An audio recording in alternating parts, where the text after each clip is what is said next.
Olá, bom dia. É um prazer ter a sua companhia nesta manhã de quinta-feira. 59% da população brasileira apoia a reforma da Previdência, mas 51% dos entrevistados são contrários à proposta da forma como ela foi enviada ao Congresso Nacional. Essa pesquisa foi realizada pelo IBOPE e divulgada na quarta-feira.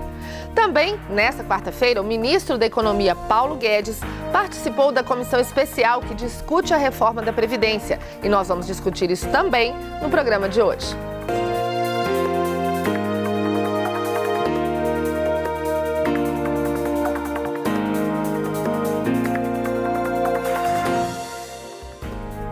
Mas o que de fato vai mudar na nossa vida com a reforma da Previdência? Quantas pessoas serão afetadas? E você está a par dessa discussão? Quem vai nos ajudar a entender tudo isso é o advogado e presidente do Instituto de Estudos Previdenciários, Roberto Carvalho. Bom dia, Roberto. Bom dia. Prazer recebê-lo aqui no estúdio da Opinião Minas. Como eu disse, ontem Paulo Guedes esteve na comissão especial e eu gostaria que a gente começasse assistindo um trechinho da fala do ministro que foi separada para a gente começar a discutir, ok? Ok. Vamos lá. A velha Previdência era um regime de... A primeira razão principal para fazermos a reforma da Previdência é que a velha Previdência é um regime condenado à falência. Nós tínhamos 14 contribuintes por idoso, hoje nós temos 7 contribuintes por idoso, e quando os filhos e netos dos presentes aqui pensarem em se aposentar, de acordo com a demografia, serão 2,3 jovens para cada idoso. Então, o sistema já está condenado à quebra. E ele está quebrando em todas as suas dimensões. O regime geral do INSS já está com um buraco de aproximadamente 200 bilhões. As disfunções são evidentes. A insustentabilidade financeira do sistema é evidente e os buracos apresentam em todas as suas modalidades. Muito bem, é isso que ele diz, que a gente já está chegando naquele ponto de equilíbrio entre os que contribuem para a Previdência e aqueles que recebem. Roberto, vamos começar por esse ponto, então? Perfeito. Nós, de fato, temos o aumento da longevidade, da expectativa de sobrevida da população brasileira. Sim. E uma diminuição da taxa de natalidade. Sim. Além disso, tem uma questão conjuntural que nós estamos vivenciando no Brasil, que é o desemprego. 14 milhões de pessoas desempregadas, que isso gera uma baixa na arrecadação, aliada à questão da informalidade no Brasil, que é muito alta. E o impacto, consequente na arrecadação previdenciária. Então, esses fatores realmente são impactantes na questão da sustentabilidade da Previdência Social. Então, obviamente, nós precisamos estudar modalidades e modelos para reformar o nosso modelo de previdência. Uhum. Mas dizer que nós não tivemos nenhuma reforma, isso também é um equívoco. Uhum. Em 99 foi criado o fator previdenciário, sim, no governo Fernando Henrique Cardoso, que já leva em consideração a expectativa de vida do brasileiro. Sim. Então, hoje, se uma pessoa, por exemplo, tem 50 anos de idade e ela se aposenta, ela perde mais de 40% no valor da sua aposentadoria. Então, o objetivo do fator previdenciário é exatamente estimular que as pessoas se aposentem. Mas ele é tão complicado, a fórmula é tão complexa, que muitas vezes o brasileiro não entende e acaba se aposentando de forma precoce. As pessoas não têm nenhuma noção da última regra que foi mexida, que é o fator previdenciário, e aí agora já vem uma outra e pode implicar até numa situação um pouco pior do que essa que a gente vive hoje, né? Exatamente. Então, como o fator previdenciário ele não cumpriu a sua finalidade, de certa forma, de prorrogar as aposentadorias, as pessoas elas costumam se aposentar quando completa o tempo de contribuição, que é 30 anos de contribuição para a mulher e 35 anos de contribuição para o homem, o governo tem ventilado aí a necessidade de instituir uma idade mínima. Agora, o grande problema é esse. Nós vamos instituir uma idade mínima nos padrões europeus totalmente incompatíveis com a nossa realidade demográfica, ou nós vamos buscar um parâmetro que é compatível com a nossa realidade, a realidade brasileira. E a minha preocupação é querer transplantar um modelo que adota-se, por exemplo, na Alemanha para o Brasil. Países nórdicos, países que têm uma realidade totalmente diferente para o Brasil. Esse eu acho que é o equívoco dessa proposta 06 de 2019. Muito bem. Colocar uma idade mínima de 62 anos para a mulher e 65 anos para o homem. Isso pode, é o que as pessoas estão dizendo, isso pode obrigar pessoas a não ter nenhuma perspectiva de que elas vão ter o seu descanso remunerado no futuro, né? Que elas vão ter uma vida, depois de ter contribuído tanto tempo para a Previdência, uma situação equânime, uma situação compensatória do período trabalhado, né? Exatamente. Eu acho que também tem um outro ponto que penaliza muito o trabalhador que começou exercer as suas atividades laborais muito cedo. É diferente de um país europeu que muitas vezes o trabalhador exerce a sua atividade, começa a entrar no mercado de trabalho com 28, 30 anos, depois de ter feito um curso superior, uma pós-graduação. Estar qualificado, começar com um salário melhor. Exatamente. Então, quando ele chega lá nos 65 anos de idade, ele vai ter 35 anos de contribuição. Aqui no Brasil, não. Tem muita gente que começa a trabalhar com 14, 16 anos de idade e quando chega ali nos 50, 52 anos de idade, já não consegue se manter no mercado de trabalho. Já está esgotado, não conseguiu se qualificar melhor. Perfeito. Não é? E aí o questionamento é o seguinte, como essa pessoa vai trabalhar até os 65 anos de idade? Sim. Como ela vai se manter no mercado de trabalho? Isso no Brasil é meio histórico, né? Porque já foi um fator de orgulho as pessoas falarem, eu tenho minha carteira assinada desde os meus 18 anos, não é? Não Exatamente. Tinha essa história. Exatamente. Há um estímulo no governo de começar a trabalhar mais cedo, existe todo programas, né, de menor aprendiz, etc. Então, as políticas públicas, elas são direcionadas nesse sentido. Sim. Então, nós, obviamente, grande parte da população brasileira não completa esses 30 e 35 anos de contribuição. Nós temos a maioria da população que se aposenta recolhe 15 anos de contribuição, que é a aposentadoria por idade, 65 e 60 anos de idade. Mas por idade, a gente tem mais contribuições por idade, aposentadorias por idade do que por tempo de contribuição? Isso é quase que hoje proporcional, né? Cerca de 35% das aposentadorias são hoje por idade. Né? Então, são exigidas 180 contribuições, ou seja, 15 anos, mais 60 anos de idade para a mulher e 65 anos de idade para o homem. O governo quer aumentar para 20 anos de contribuição, então aumentar de 15 para 20 e também aumentar para a mulher de 60 para 62 e para 65, isso na aposentadoria por idade. E acabar com essa aposentadoria por tempo de contribuição, que é de 30 e 35 anos. Sim. E criar uma regra de transição, que depois a gente pode falar, que é muito restritiva, que poucas pessoas vão conseguir se aposentar nessa regra de transição. É complicado a regra de transição, né? Você mesmo disse, a gente está tendo que mudar um sistema com ele funcionando, né? Perfeito. E essa regra vamos falar disso então já de uma vez, essa regra de transição, ela pegaria, segundo os estudos, pessoas na faixa de qual idade, para o nosso telespectador entender? Perfeito. Nós temos 3 regras de transição, muito complexas e confusas. A primeira... Se for possível, você dá uma simplificada para a gente. Exatamente. A primeira regra de transição, quem faltar 2 anos para se aposentar, ou seja, quem tiver 33 anos de contribuição no caso do homem e na mulher 28, vai poder se aposentar completando um pedágio de 50% do tempo que faltaria. Então, se falta 2 anos, trabalharia 1 ano a mais e sujeitaria ao tal do fator previdenciário. Ele ainda estaria vigente para esta regra de transição? 2 anos, só quem falta 2 anos para aposentar. Então, poucas pessoas estariam nessa situação. Sim.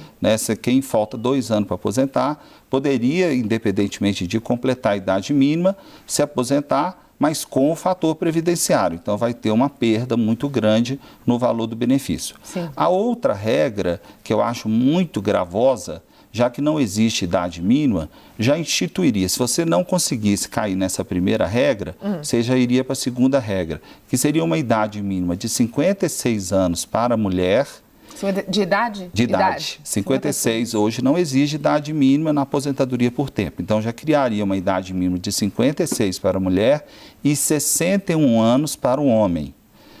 Porém, essa idade mínima vai aumentando a cada ano 6 meses. Então, ano que vem, já passa para 56 anos e 6 meses. Essa mania do governo de fazer coisas progressivas, Exatamente. né? Então, você vai correndo atrás ali e nunca consegue alcançar. Claro, porque o ano que vem, aí não são mais 56, são 56,5. E meio. Aí em 2021, 57. E para o homem, 61 anos e 6 meses, e no 2021 já passa para 62 anos. O senhor Paulo Guedes já deve ser aposentado, né? Com certeza. Não, né? então vamos seguindo. E aí o que acontece? Essas regras de transição, elas acabam num prazo de 13 anos, um prazo muito curto. Então, para toda a população, para se considerar todos os casos. Todos os casos. Pessoas que estão numa ou noutra situação, que foram obrigadas a parar por um tempo, isso. Ou seja, qualquer, né? Porque a pessoa chega num balcão do INSS e ela fala, olha, a minha situação é a seguinte. Então, assim, esses 13 anos vão ter que abarcar toda a situação de toda a população. Então, na verdade, uma pessoa, por exemplo, que falta aí 10 anos para se aposentar, caso, né? 10, 15, entre 10 e 15 anos. Não na verdade, você vai cair na regra geral. Ou seja, você vai ter que se aposentar aos 62 anos de idade, 62 que é o mínimo, né? E para receber o benefício integral, aí tem uma questão, você teria que trabalhar 40 anos de contribuição para receber o benefício integral. O mínimo é 20 anos, mas para receber o integral, teria que trabalhar 40 anos. Então, aí existe uma terceira regra de transição, que é a pontuação 86, 96 pontos. Mas essa nós vamos deixar para o próximo bloco. Okay. Pode ser? Daqui a pouco a gente volta discutindo reforma previdenciária, para você entender. E já estou colocando aberta a participação. Aproveita o intervalo e manda uma mensagem para a gente. Até daqui a pouco.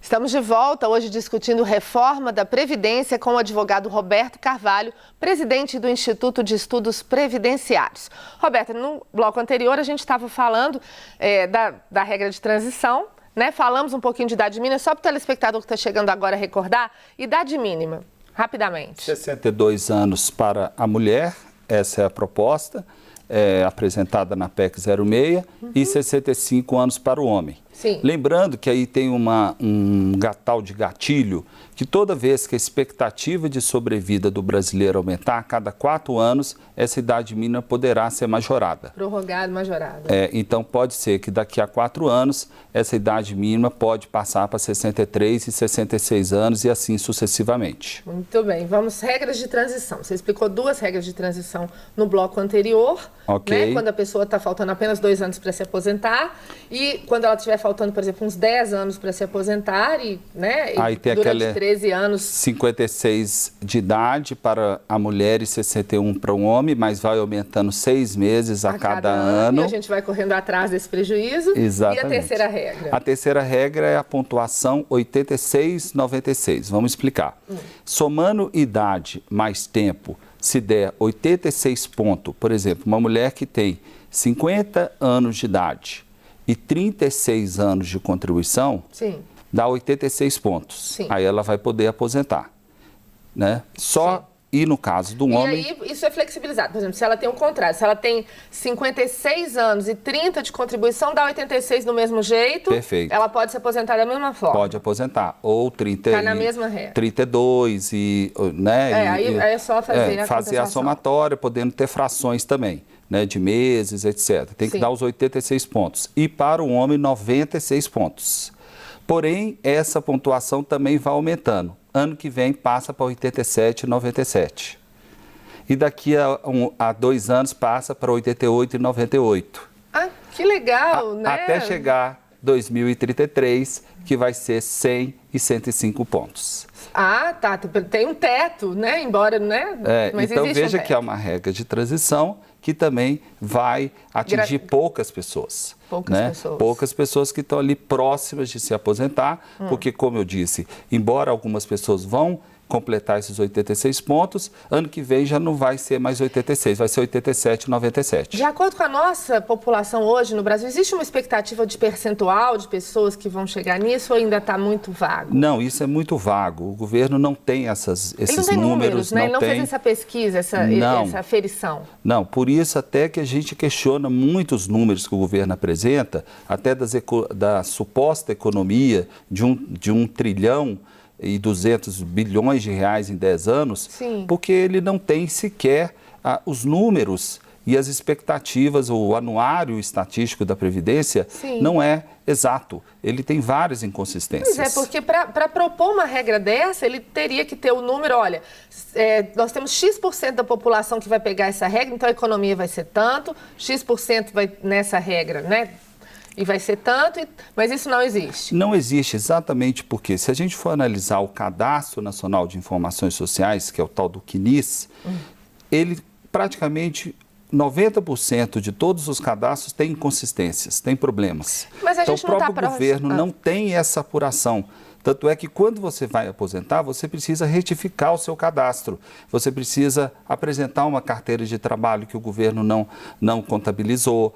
Então, ele mesmo não sabe qual que é o tempo de contribuição da população brasileira. Muito bem. Antes de passar para a alíquota, só mais uma questão que me veio à cabeça agora. A gente tem um censo de 10 em 10 anos e o ano que vem já é 2020. São nos anos redondos. Já é uma política pública estabelecida, já é uma prática, ou seja, não precisa o governo gastar dinheiro para fazer uma pesquisa, sendo que ele tem a pesquisa do IBGE a partir do ano que vem, que pode ser direcionada, inclusive, para fazer isso de uma forma melhor, não é? Exatamente. E o censo demográfico vai impactar no cálculo atualmente do fator previdenciário, né? Então, a cada 10 anos esse censo é realizado. Ele vai medir essa expectativa do brasileiro, expectativa de sobrevida do brasileiro, e isso traz um reflexo no cálculo do valor das aposentadorias por tempo de contribuição. E na proposta do governo, a ideia é acabar com esse fator previdenciário, exigir essa idade mínima de 62 e 65, e aí essa idade mínima vai aumentando de acordo com a expectativa de sobrevida. Será que não é uma estratégia correr com essa reforma antes de ficar sabendo esse número ano que vem? Eu acredito que sim, porque a gente não sabe qual que vão ser os dados que o IBGE vai divulgar. Os números vão ser favoráveis a essa política do governo. Vamos para alíquotas de contribuição, então. O governo tem divulgado aí que vai diminuir as alíquotas de contribuição. Hoje nós temos 3 alíquotas de contribuição para os empregados, 8%, 9% ou 11%. A ideia é diminuir de 7,5%, de 8% para 7,5%. Isso dá um impacto? Isso é uma economia de 0,5% para quem ganha um salário mínimo e para aquele que ganha mais, em vez de 11%, vai passar a pagar 14%. Então, eles estão dizendo que isso é uma forma de tornar o sistema mais justo do ponto de vista fiscal. Só que tem uma questão que não está sendo mencionada. Vai diminuir a alíquota para quem ganha menos, mas vai aumentar o tempo de contribuição. Então, veja, hoje aposentadoria por idade, Sim. são 15 anos de contribuição. Sim. 15 anos para aposentar aos 60 anos de idade mulher e 65 homem. Sim. Você vai ter que recolher hoje, no mínimo, 5 anos a mais. Então, se você contabilizar essa diminuição de 0,5%, você vai pagar muito mais. Ela não aparece. Não aparece. Então, isso, para mim, é uma maquiagem. Sim. É uma perfumaria, Sim. essa diminuição. Porque você Na verdade, é um engano, né? Você paga 0,5% a mais, quem ganha um salário mínimo, mas, no entanto, você vai ter que pagar por muito mais tempo. Aí, a hora que você vai fazer a conta, você pagou muito mais. É igual fazer uma conta de crediário. Eu já fiz uma conta bem rápida. Para quem ganha um salário mínimo, ele vai ter que recolher R$5.000 a mais. Vamos para a aposentadoria rural. A aposentadoria rural... Por que ela impacta e por que ela merece ser um item à parte? Perfeito. Hoje nós temos um modelo que é o modelo solidário, né? A aposentadoria do trabalhador, do pequeno produtor rural, que a gente chama de segurado especial, ele se aposenta aos 60 anos por idade, no caso do homem, e 55 anos por idade, no caso da mulher, devendo comprovar que exerceu 15 anos de atividade rural. Óbvio que existem algumas fraudes, e isso tem que ser combatidas pelo governo, Sim. mas a legislação atual exige que o segurado especial, que é aquele pequeno produtor rural, ele com a agricultura familiar, ele comprove que trabalhou 15 anos na atividade rural. Ele não precisa comprovar que ele recolheu esses 15 anos. Sim. Esses benefícios são pagos no valor de um salário mínimo. É porque muitas vezes são lugares de difícil acesso, para ele ir a bancos. Exatamente. É para tentar cercar Não, e outra questão também, o trabalhador, o pequeno produtor rural, ele não tem condição de recolher todo mês. Né? Ele não, a produção dele é muito sazonal, a forma de atuação dele. Então, é uma forma também de transferência de renda da área urbana para a área rural. Isso promove uma distribuição de renda, que é um dos escopos da Previdência Social. Muito o bem. governo quer acabar com essa aposentadoria rural. O trabalhador rural vai ter que recolher no mínimo 20 anos de contribuição. Então, hoje ele não precisa recolher, ele vai precisar recolher 20 anos ao invés de trabalhar, se a PEC for aprovada. Se a PEC for aprovada, aí começa a valer, e aí ele vai ter que começar. Aí aquele que já está, como dizer assim, mais para lá do que para cá, no sentido de tempo de trabalho, já trabalhou 15 anos. Ele tem que recolher mais 5? Não, esse já está próximo, né? Ele vai cair numa regra de transição, tá? Que vai ser aumentando de 15 para 20, ele vai criar a cada 6 meses, a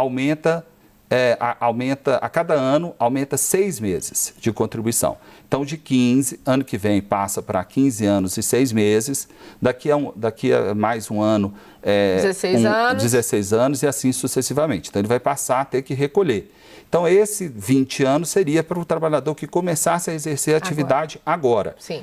E, consequentemente, a idade mínima, 60 anos de idade, tanto para homem quanto para mulher. Vamos para a próxima, então, na próxima tela. Tá bom.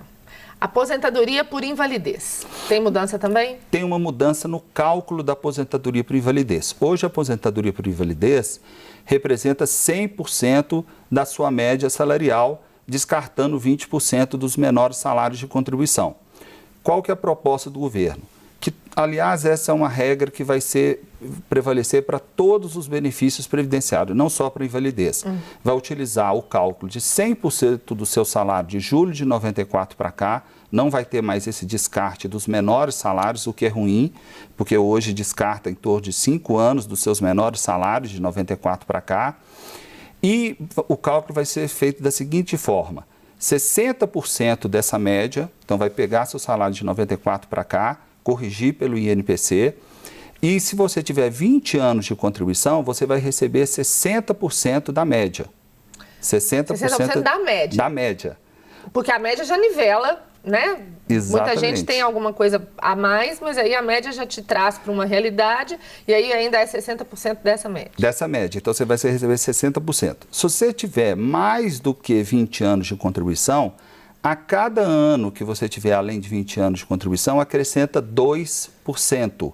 Então, por exemplo, se a pessoa tiver 21 anos de contribuição, ela vai receber 22% da média. Se ela tiver 25 anos de contribuição, ela vai receber 70%. Então, no caso da aposentadoria por invalidez, exceto no caso de acidente de trabalho, se uma pessoa tem 10 anos de contribuição e ficar incapacitada, ela vai receber 60% da média salarial. E hoje é 100%. Então, ela vai ter uma perda de 40% no valor do benefício dela. Pois é, mas aí era aquela história de ter que mensurar qual que é o percentual da população que se aposenta por invalidez, porque são pessoas que precisam disso, geralmente precisam de medicamento. Perfeito. Né? E aí essa pessoa vai ser penalizada.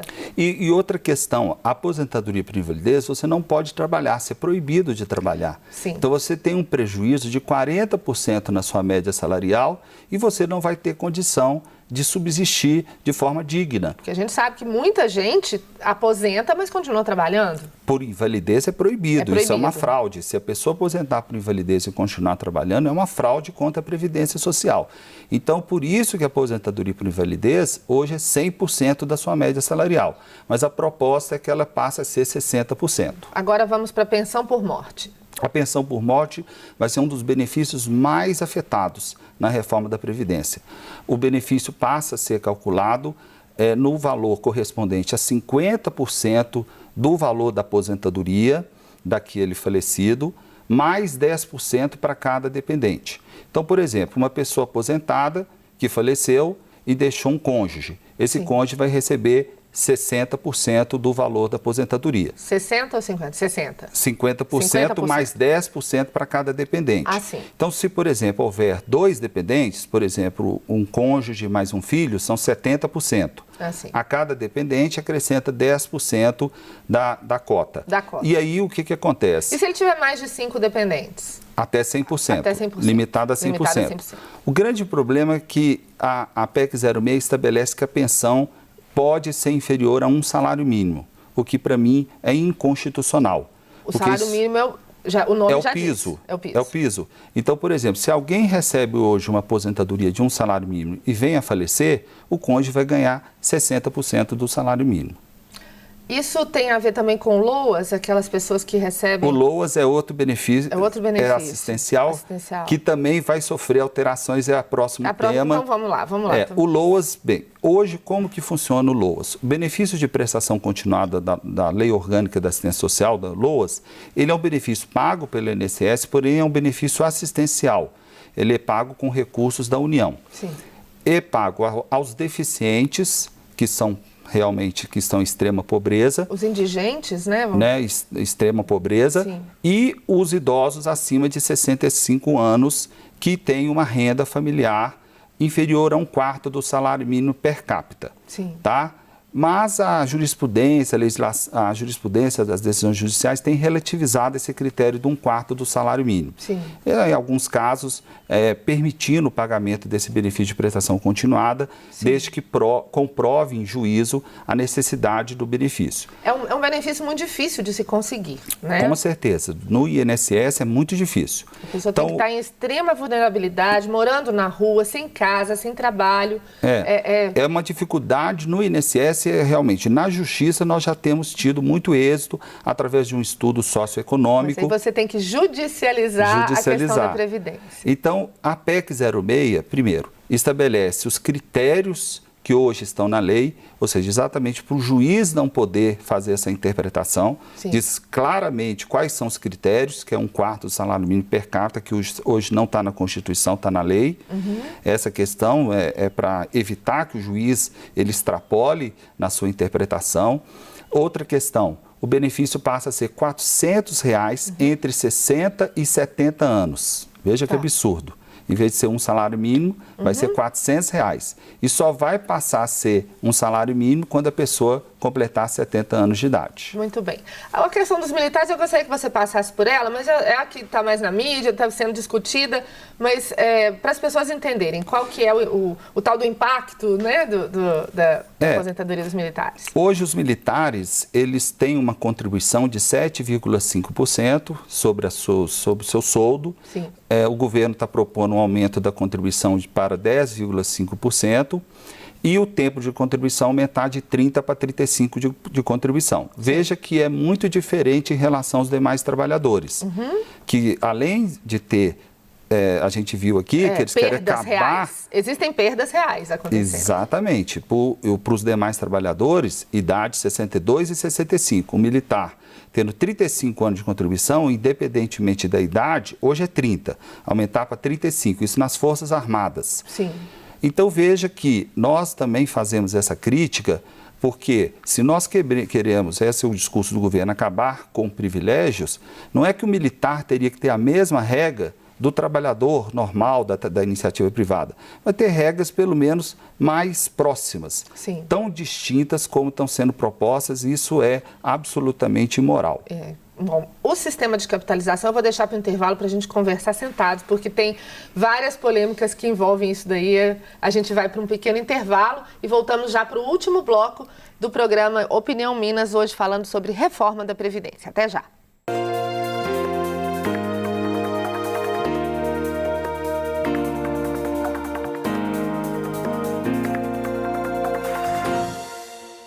Estamos de volta hoje discutindo a polêmica reforma previdenciária. Comigo aqui no estúdio, o advogado Roberto Carvalho, presidente do Instituto de Estudos Previdenciários. Roberto, como a gente estava falando no bloco anterior, ficou faltando sistemas de capitalização, que é onde eu acho que está a grande fragilidade do governo, onde ele está entregando que realmente as coisas não são como aparentam. Vamos explicar o que seria esse sistema de capitalização. Hoje, a previdência é solidária, né? Quer dizer, uns pagam pelos outros. Num sistema de capitalização é como você fazer uma previdência privada. Você teria uma conta separada, não é isso? Isso. E aí você contribui, você não tem direito de retirada, e aí aquele dinheiro seu está lá guardado para você. Se for assim, a gente não precisa do governo para isso, cada um faz o seu. Esse é um ponto que eu queria deixar bem claro, por até fazer uma crítica respeitosa à fala do ministro Paulo Guedes, claro, porque ele diz que a Previdência atual é falida, é um sistema já tem que ser derrubado. Eu acho que não é por aí. A nossa Previdência Social, ela precisa ter algumas reformas, não há dúvida. Nós precisamos pensar principalmente na questão tributária, as fontes de custeio, mas a Previdência ela tem um papel fundamental na distribuição de renda no nosso país. Para aquele que não tem dinheiro para guardar para se aposentar. Exatamente. Né? A gente vê a importância do trabalhador rural, que hoje milhões de brasileiros sobrevivem com esse benefício, que não tem condição de contribuir. Nós temos 15 anos de contribuição, vai passar para 20, muita gente será excluída dessa proteção. Antes de se aposentar. A aposentadoria especial, por exemplo, que é quem dá trabalho em área insalubre, vai exigir uma idade mínima de 60 anos. Absurdo. O professor do ensino fundamental médio vai ter que ter idade mínima de 60 anos, o que é um absurdo. Imagina uma professora do ensino fundamental ter que ter 60 anos de idade para se aposentar. Então, a Previdência tem esse caráter social e eles querem atribuir uma visão exclusivamente econômica. Mercantilista, fiscalista. Entregar para os bancos para administrarem esse dinheiro. O que ele fala da nova Previdência, o que seria isso?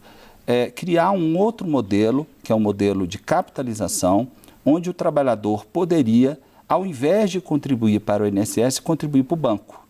Sim. E sem contribuição do empregador. Ou seja, essa contribuição só sua. Sim. Né? Você somente contribuiria, o banco aplicaria no mercado de capitais. Sim, aí teria que isentar a pessoa que está contribuindo das taxas do banco, porque o banco já vai lucrar com esse dinheiro durante muitos anos. Mas é óbvio que o banco não vai ter, o banco tem que ter o lucro dele. Né? Agora vamos para as perguntas, senão a gente não vai conseguir responder. Moisés, a pergunta dele, a pessoa que já trabalhou durante 30 anos e está com 50, consegue se aposentar mesmo assim? 30 com 50? No caso aí, se for mulher, sim, 30 anos de contribuição. No caso do homem, não. No caso do homem, não. Né? Aí, nesse caso, veja a situação dessa pessoa. Ele teria que completar a idade mínima de 61 anos. Mais 11 anos de trabalho. Teria que trabalhar mais 11 anos. Muito bem. A pergunta... E se fosse pela regra atual, ele teria que trabalhar apenas mais 5 anos. E fora que esses 11 anos que eu falei, vai subindo. Vão subir, né? Aquela regra de correr atrás dos 6 meses. E no final das contas, essa pessoa aí vai chegar nos 65 anos de idade. Agora a pergunta da Márcia. A situação dos professores, aposentados ou não? A situação dos professores também, né? Se os militares merecem uma atenção especial, os professores desse país também, né? Não há dúvida. Nós temos que diferenciar os professores, quem trabalha em áreas insalubres e perigosas. Sim. E, não há dúvida, também os militares e quem trabalha em áreas de risco. Sim. O professor vai ter uma idade, a proposta, 60 anos de idade, homem ou mulher, e 30 anos na atividade de magistério. Eu considero muito rigorosa essa regra. Muito bem. Agora a pergunta do Ednei, nós temos mais ou menos 1 minuto para cada resposta. A reforma é boa para nós que somos trabalhadores normais ou não? Porque eu mesmo sou contra. As pessoas têm que começar, obrigada, Ednei, tem que começar exatamente a se inteirar dessa regra e desses estudos para a gente poder se posicionar como sociedade, não é isso? Olha, eu acho que a reforma, da maneira como está proposta, ela é péssima para o trabalhador, porque ela acaba com a previdência social a médio e longo prazo. Né? Nós não vamos ter previdência social para as futuras gerações. E para as pessoas que faltam aí 10, 12 anos, vai ter que contribuir um tempo que a gente não sabe quanto que vai precisar. Ou seja, vai ser um cálculo individual. Agora a pergunta da Regina. Minha mãe deu entrada na aposentadoria em 7 de julho de 2018, por idade urbana, e até hoje está em análise. O que ela deve fazer? Ela tem 71 anos, muito debilitada e precisa do benefício. Bem, todas as pessoas que já têm os requisitos ao benefício... Vão pegar a regra antiga. Exatamente, não vão ser atingidos, mesmo que o benefício ainda não tenha sido deferido. A pergunta da Maria Ângela. Bom dia para você. O BPC é pago a pessoas com deficiência física e intelectual que comprovem renda per capita de 1/4 do salário mínimo. Para essas pessoas com deficiência vai ter alteração no valor? Por essa regra vai, não é? Só o número, só o valor. No caso do benefício de prestação por deficiente, não. Vai continuar sendo um salário mínimo. Sim. Vai ser acrescentado um outro critério. Ele vai ter que comprovar que o patrimônio familiar dele é até R$98 mil. Então, vai criar um outro critério de condição de miserabilidade. Comentário do Cristiano. Não há limites para a exploração capitalista. O Estado é usado para expoliar a população. Uma mentira... Perdi porque chegou mais, peraí. Uma mentira... repetida por diversas vezes se torna uma verdade. O trabalhador merece respeito. Comentário do Cristiano. Obrigada, Cristiano. E o da Maria Helena de Oliveira. Recebo pensão por morte, vou passar a receber menos? Não, quem recebe já recebe, ok? Exatamente, direito adquirido. Comentário do Roberto Robson. Vocês acreditam que essa reforma é boa para o povo brasileiro? Eu tenho minhas dúvidas. Eu também. Comentário de uma pessoa que não se identificou. Gostaria de saber quando a Previdência deixa de pagar todos os anos, quando milhares de idosos morrem. Essa conta eles nunca mostram, que ela deixa de pagar. O que acontece é o seguinte, realmente existem várias pessoas... Existe aquela prova de vida, né? Não é a questão, eu acho que é aquilo que ele está perguntando, a situação é o seguinte, muitas vezes a pessoa para de contribuir para o INSS e morre, e muitas vezes perde e não gera direito à pensão. Esse número também não é divulgado. Por exemplo, se você fica mais de um ano, regra geral, sem contribuir para o INSS, e porque você está, muitas vezes, sem condição de contribuir, você perde o vínculo com o INSS, mesmo que você já tenha recolhido muitos anos. E aí ninguém recebe esse benefício. E essa conta também não vai para a conta da Previdência. Agora, rapidamente, acho que a gente ainda dá tempo de fazer mais uma reflexão com o nosso telespectador, que é o seguinte, se a Previdência tem a DRU, que é a desvinculação da Receita da União, e se ela fizer esse sistema de capitalização, mesmo que em parte, e passar esse comando para os bancos, da onde ela vai tirar dinheiro para essas outras coisas? Ou seja, a Previdência financia outros projetos e faz parte de outro orçamento do governo. Então, se ela ainda tem esse dinheiro em caixa, por que está dizendo que não tem mais para pagar a atividade fim e primeira dela? Perfeito, raciocínio perfeito. A Previdência, ela faz parte de um sistema maior chamado Seguridade Social. Então, as contribuições previdenciárias é uma das fontes de custeio da Seguridade Social, que inclui Previdência, Saúde e Assistência Social. O governo desvia hoje 30%, antes desviava 20% desse orçamento da Seguridade Social. Isso é muita coisa. Não, isso representou nos últimos 10 anos mais de R$1 trilhão. É o que eles pretendem. É o que eles pretendem economizar em 10 anos. Ok, Roberto. Infelizmente, o nosso tempo acabou. Eu vou ficar devendo ao Renato. Faltam 2 anos e 7 meses. E a Elice tem 32 anos. A gente responde para vocês fora do ar, ok? Um abraço, muito obrigada. Até amanhã. O Opinião Minas fica por aqui. Um ótimo dia para você e até amanhã.